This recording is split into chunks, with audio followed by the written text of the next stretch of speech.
My name is Steve Rankel, and I'm the creator of the Value Storytelling System. And I want to tell you a story. In the heart of the Depression, in Painted Post, New York, a gentleman needed to feed his family. And so what he had to do is he needed to go get a job in sales. And so what he decided to do is to go get a job selling the one product he knew he could sell and that would generate lots of cash for his family if he was successful. The product? Pianos. I know what you're thinking. Selling pianos in upstate New York in the heart of the Depression? That's crazy. And you're probably right.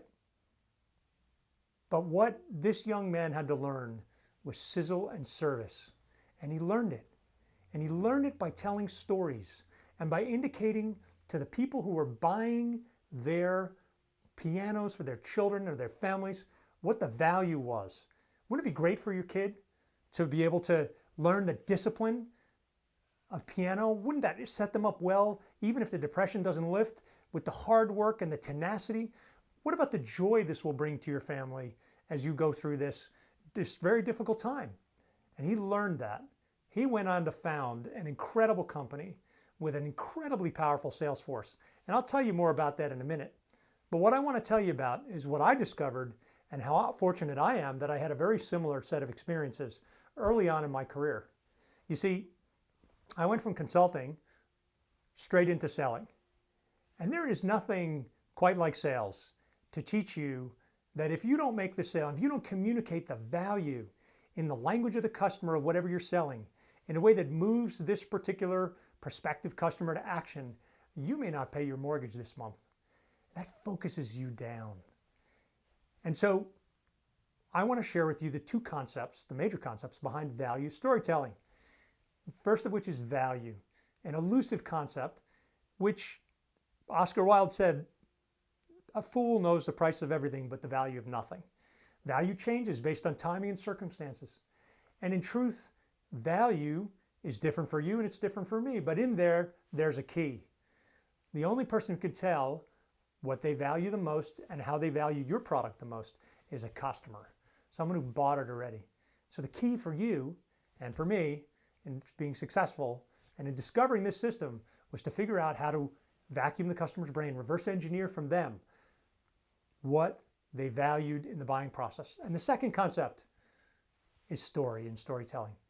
Stories are how human history has passed. Stories are what we pass around the dinner table, and they're what actually moves relationships and awareness and even understanding and study. Great, Steve. Wonderful. Now you're telling us something we already know. Yes, but let me explain to you something else about that. And that is this. Stories move the limbic brain, the frontal brain. They somehow touch both our heads and our hearts, the right and left brain, in a way that captures our imagination, holds it, and moves us to take some action. Remember for a second, if you would, the last time someone told you a story. What did you do? They said, hey, let me tell you a story about so-and-so. You stop breathing. You lean in. You go, what am I thinking about this? What is he going to say to me? And then you hear it, and it goes in.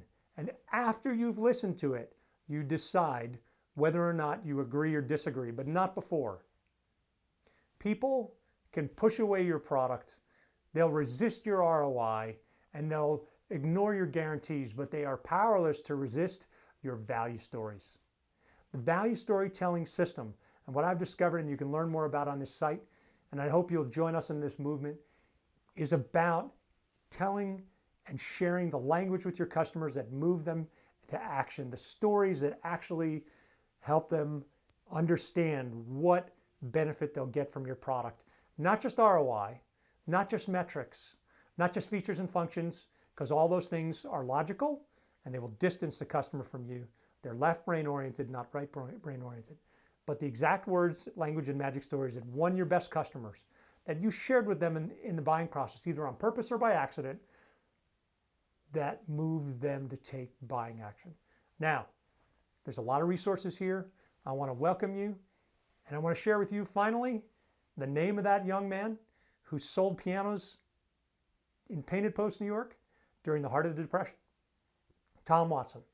He founded an incredible company that was known for the power of its sales force, IBM. This is just one example of how value storytelling and how you communicate what you sell with your customer can transform your sales, your marketing, and even in Tom's life, his own life and his family's life forever. Thanks for joining us. Enjoy and welcome to Value Storytelling.